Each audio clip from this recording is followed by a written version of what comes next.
semuanya, kami kelompok 3 mata kuliah akuntansi aset dan liabilitas yang diampu oleh Bapak Rizky Saputra, SE MSI, CPA, CVV, CRA, CRP.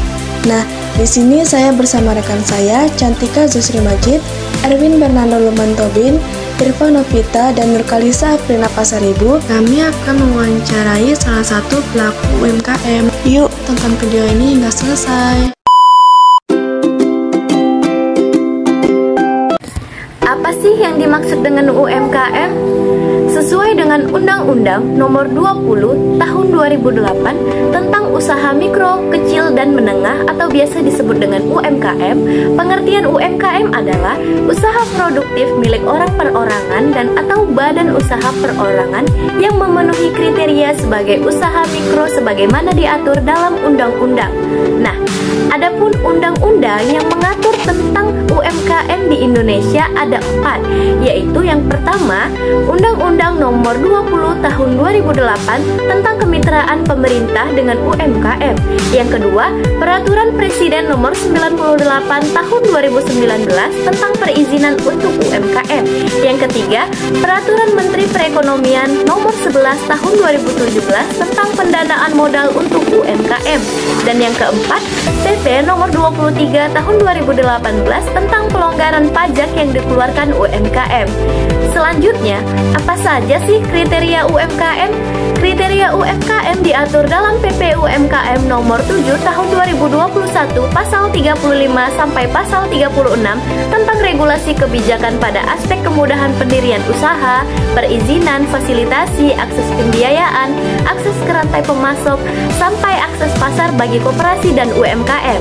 PP UMKM tersebut mengubah beberapa ketentuan yang sebelumnya diatur pada Undang-Undang Nomor 20 Tahun 2008 tentang UMKM, salah satunya aturan terkait kriteria UMKM. Pada Undang-Undang Nomor 20 Tahun 2008, kriterianya adalah: yang pertama, untuk usaha mikro, kekayaan bersih paling banyak 50 juta dan hasil penjualan tahunan paling banyak itu adalah 300 juta. Nah, untuk usaha kecil, kekayaan bersih lebih dari 50 juta, paling banyak 500 juta. Dan untuk hasil penjualan tahunan lebih dari 300 juta dan paling banyak 2,5 miliar.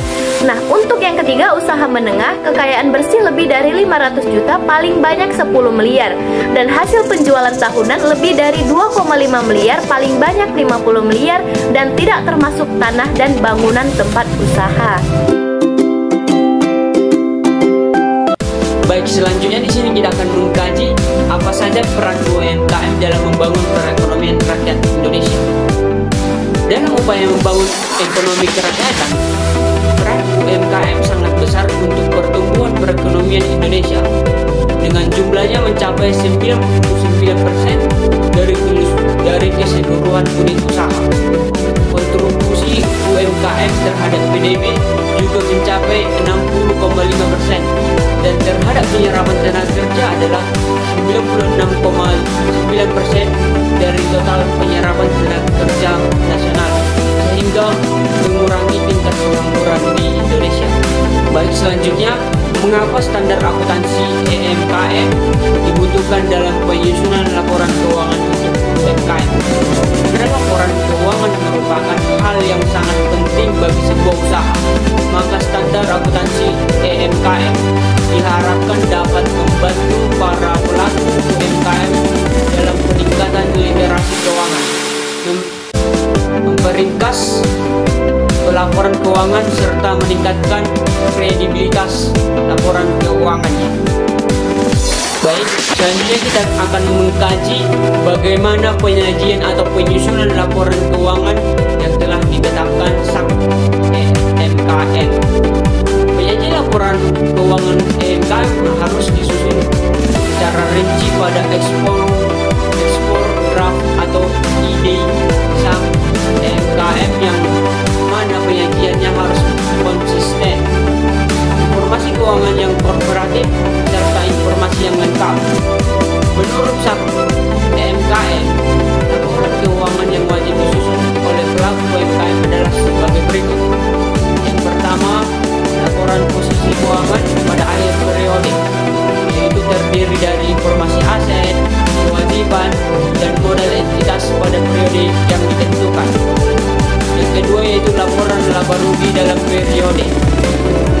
mencakup informasi tentang pendapatan, beban keuangan, beban pajak suatu entitas, dan sejenisnya yang telah ditentukan oleh satu UMKM. Yang ketiga yaitu catatan atas laporan keuangan, yaitu sebagai informasi tambahan sekaligus penjelasan informasi keuangan yang telah ada. Singkatnya merupakan salah satu bagian dari laporan keuangan. Nah, setelah kita mengetahui apa itu UMKM, selanjutnya di sini kami akan mewawancarai salah satu pelaku UMKM, yaitu Ibu Wati sebagai pedagang roti yang beralamat di Jalan Medan Bijay, kilometer 16.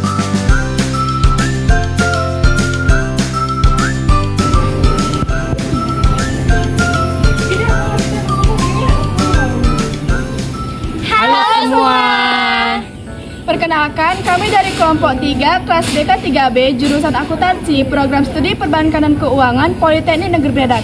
Nah, di sini kami akan mewawancarai pelaku UMKM usaha dengan roti Ibu Warti. Baik Bu, terima kasih untuk kesempatan yang Ibu berikan kepada kami. Kami di sini dari Politeknik Negeri Medan ingin mewawancarai Ibu sebentar. Kiranya Ibu sudi meluangkan waktu untuk mewawancarai. Baik, sebelumnya izinkan Ibu untuk memperkenalkan diri terlebih dahulu. Nama saya Ibu Warti Handayani, dipanggil orang Ibu Warti atau Mama Tika. Pekerjaan kami berdagang roti.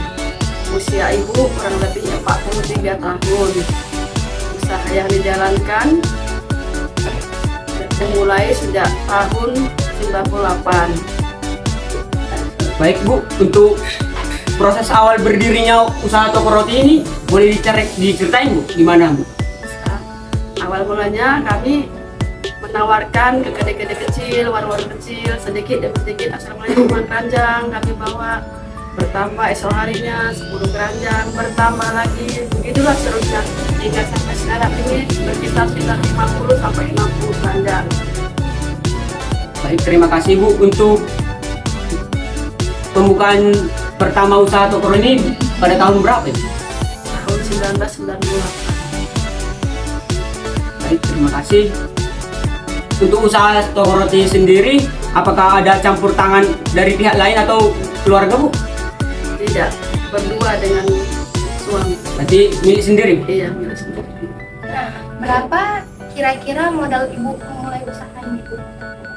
Modal usaha pertamanya kurang lebih sekitar 1,5 juta atau berkisar sampai 2 juta kurang lebih.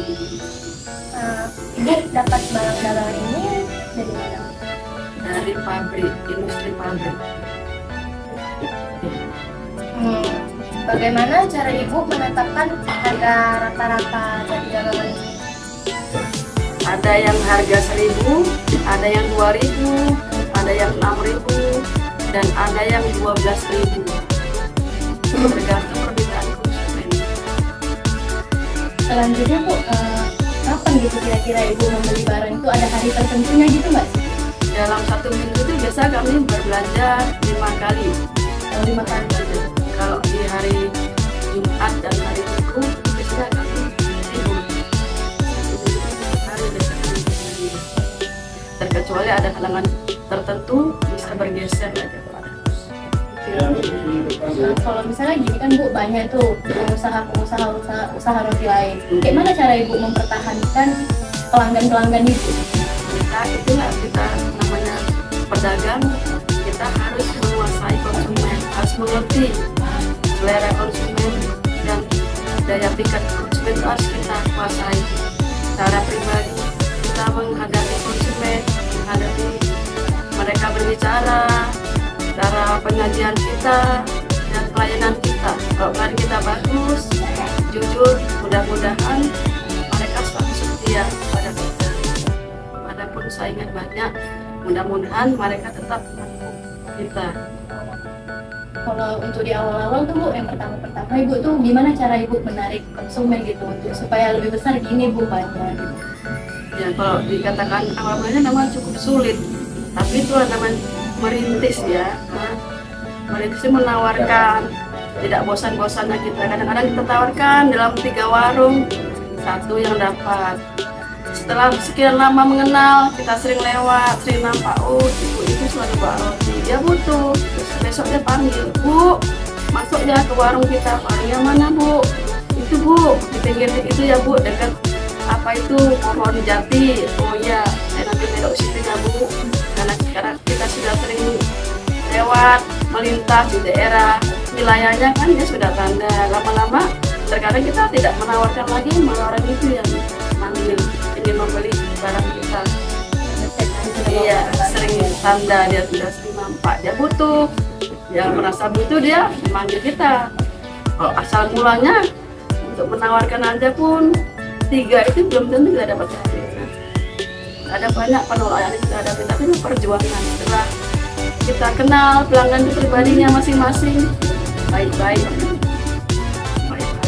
Kalau boleh tahu Bu, berapa itu pendapatan Ibu sebulan selama itu?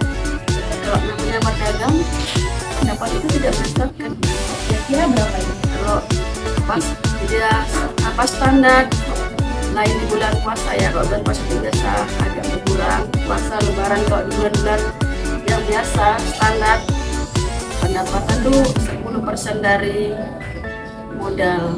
Jadi kalau kurang lebih lah, bisa lebih bisa kurang karena kita berdagang ya kan, nggak tentu dia. Kalau pas banyak yang retur ya omset gaji agak turun, tapi kalau lancar returnya sedikit ya gaji lumayan, keuntungan. Baik Bu, selanjutnya apakah ada pembayaran pajak dalam usaha bisnis ini? Kalau untuk pembayaran pajak, karena kami pedagang keliling dan kami tidak memakai lapak atau ruko, mudah-mudahan tidak. Kami mengendarai modal tidak. Nanti kalau naik mobil yang kami tahu, biasanya untuk simpang-simpang itu sering dimintain para penghuni. Nah kami punya becak, mudah-mudahan tidak ada lah. Paling pengertian kita kalau nampak ada orang gotong royong, ada keramaian, nah, kita lah pribadi kita memberi tanpa orang itu meminta. Tidak ada biaya operasional yang ada. Kalau untuk pandemi selama COVID ini apakah berpengaruh pada usaha itu? Ada pengaruhnya, karena orang banyak penghasilan itu menurun, jadi untuk jajan pun ya di warung-warung itu menurun juga. Jadi biasanya kita bisa penjualan banyak, ya agak menurun sedikit. Tapi alhamdulillah masih bisa kita beroperasi. Karena kalau lihat yang jualan-jualan di sekolah banyak itu orang itu total tidak bisa beroperasi karena kan anak sekolah libur. Kalau kami paling ya orang yang jajan di warung itu kan agak berkurang, cuman masih bisa kita beroperasi kedua. Karena anak sekolah berarti. Lalu Bu, apakah ada kenaikan harga akibat dari kenaikan BBM saat ini? Kenaikan harga ada, tapi untuk menambahi harga penjualan kayaknya satu saat sekali belum bisa. Biaya operasional pun bertambah karena dari BBM itu kan biasanya untuk apa itu kendaraan 20.000 cukup, sekarang nambah 30.000 atau 40.000, terasa di biaya operasional semakin bertambah. Apakah dari akibat pandemi COVID ini ada dapat bantuan dari pemerintah? Kalau kami tidak ada. Subsidi itu nggak ada. Tidak ada. Berarti nggak pernah menerima ya? Tidak pernah bantuan. Baik Bu, yang terakhir ini kira-kira apa sih Bu bisnis atau moto Ibu sehingga Ibu bertahan di bisnis sampai sejauh ini? Moto yang saya pegang adalah cintailah apapun itu profesi pekerjaan, karena dengan mencintai pekerjaanmu kau akan betah mengerjakannya dan menyukainya, sehingga lama-kelamaan kau akan mendapatkan salahnya di mana. Itulah moto yang saya jalankan bagi saya. Itu yang buat Ibu bertahan sampai sejauh ini. Karena pun saya sebagai ibu rumah tangga, kalau untuk kerja di perusahaan terikat waktu. Kalau kerja seperti ini kan sudah siap kita di rumah, sudah selesai, kita kapan saja kita bisa berangkat. Dan waktu tidak ditentukan, kita yang mengaturnya, kita yang memanage waktu.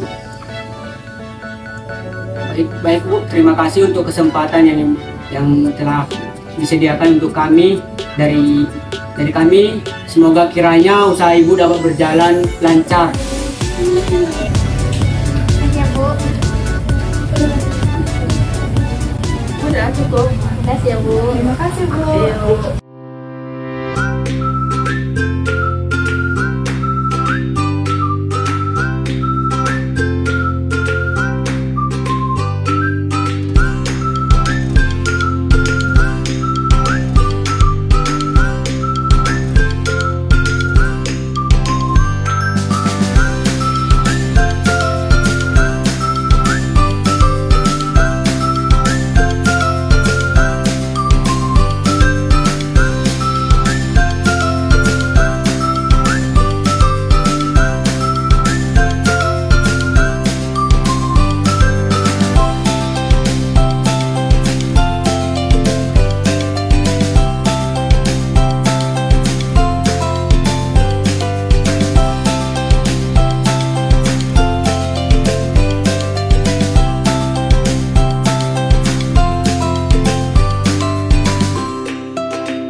Dari hasil wawancara kami bersama Ibu Wati selaku pelaku UMKM dapat disimpulkan bahwa usaha penjualan roti yang dijalankan belum melakukan pencatatan laporan keuangan yang diatur dalam standar akuntansi MKM.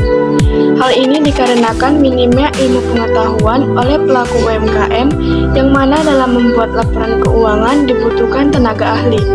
Selain itu, kurangnya informasi mengenai standar akuntansi MKM juga menjadi alasan tidak adanya pencatatan laporan keuangan ini. Selain itu, usaha roti Bu Wati ini tidak membayar pajak dikarenakan sesuai dengan peraturan terbaru UMKM dengan omset hingga 500 juta per tahun tidak dikenakan PPh. Namun, jika UMKM tersebut memiliki omset melebihi 500 juta, maka dikenakan pajak yang telah ditentukan. Saran kami kepada usaha ini untuk masa yang akan mendatang diharapkan dapat melakukan pencatatan di setiap transaksi dan melaporkan dalam bentuk laporan keuangan yang telah diatur pada PSAK MKM agar memudahkan dalam memonitoring setiap kegiatan personal, usaha dan manajemen setiap transaksi sehingga terhindar dari kerugian. Kami juga menyarankan kepada pelaku UMKM untuk mendaftarkan usahanya melalui situs OSF atau Online Single Submission agar mendapat izin yang legal dari pemerintah. Perizinan berusaha di Indonesia terdiri dari izin usaha, izin komersial atau operasional. Maka dari itu, sistem OSS memungkinkan pelaku usaha mengurus perizinan dengan mudah dan efisien. Jadi, UMKM sangat berperan dalam menciptakan lapangan pekerjaan yang tentunya berdampak baik bagi Indonesia. Dengan adanya UMKM juga membantu masyarakat dalam memenuhi kebutuhan sehari-hari. Ini dapat dilihat dari data Kemenkop dan UMKM tahun 2017 menunjukkan bahwa 97% lapangan kerja diberikan oleh UMKM sehingga kontribusi mengurangi pengangguran di Indonesia. Sekian dari video kami, semoga bermanfaat bagi teman-teman semua. Terima kasih.